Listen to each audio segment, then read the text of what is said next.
Good evening, class. My name is Joyce. My teammates are Annette, James, and Trudy. And tonight we're going to cover NASA's decision-making failure.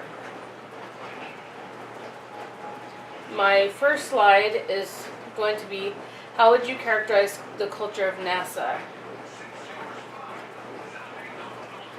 After reviewing all the information from the Harvard Business Review on Columbia's final mission, the NASA culture started with ideas that there was a space race. There was this idea that the United States needed to be first in everything. This seems to cause a culture that had not been changed in decades.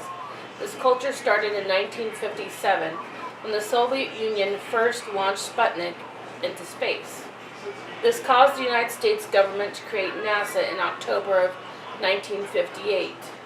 Again, this idea of winning the space race type mentality pushed NASA forward to land humans on the moon in 1969. And by 1981, Columbia would be the first space shuttle to orbit the Earth. The culture of being the first in everything continued to be the culture of NASA, and continued even after the Challenger mission went wrong. It was only 2 years after Challenger that in 1998, the Space Shuttle Discovery was launched.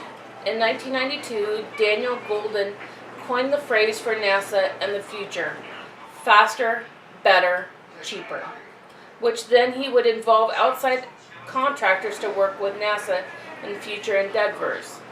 As you can see that this time of culture was still thriving, but was just wrapped in a different and brighter package. Coming into 1993, the International Space Station was developed.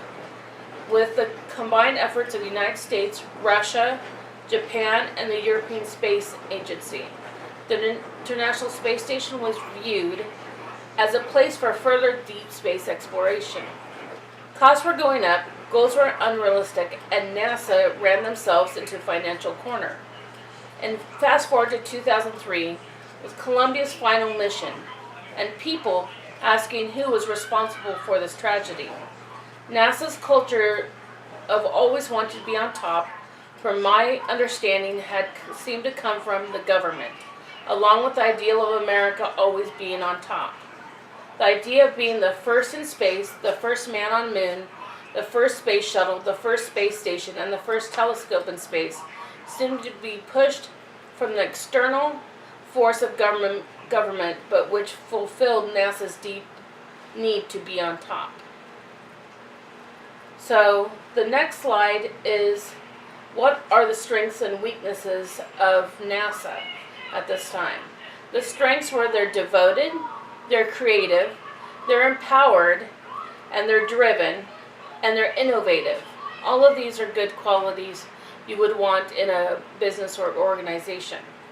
But their weaknesses come with their competition between the other countries, Russia, and other places that were trying to get to the same places that America was. Being faster, better, and stronger, and even cheaper is one of their weaknesses. Playing the blame game when they started blaming everybody else in the organization, and people were pointing fingers at everybody else for the accident. And then internal and external communication. There was people not communicating properly with different sections of NASA to come together and actually work together. And they were so separated. One person was telling one person one thing, one person was telling the other, and they were getting all different signals. Their schedule demands were very high, so they had schedules and they had to keep on those schedules, else they don't get their funding. They overpromised their people, the government, that they were going to have those shuttles and all those things done at a certain time. And when they did, they ended up cutting certain things, and then they don't have that ability to go back and fix all of those other problems that they have. They downplayed any of the concerns that the people had when Challenger went up. So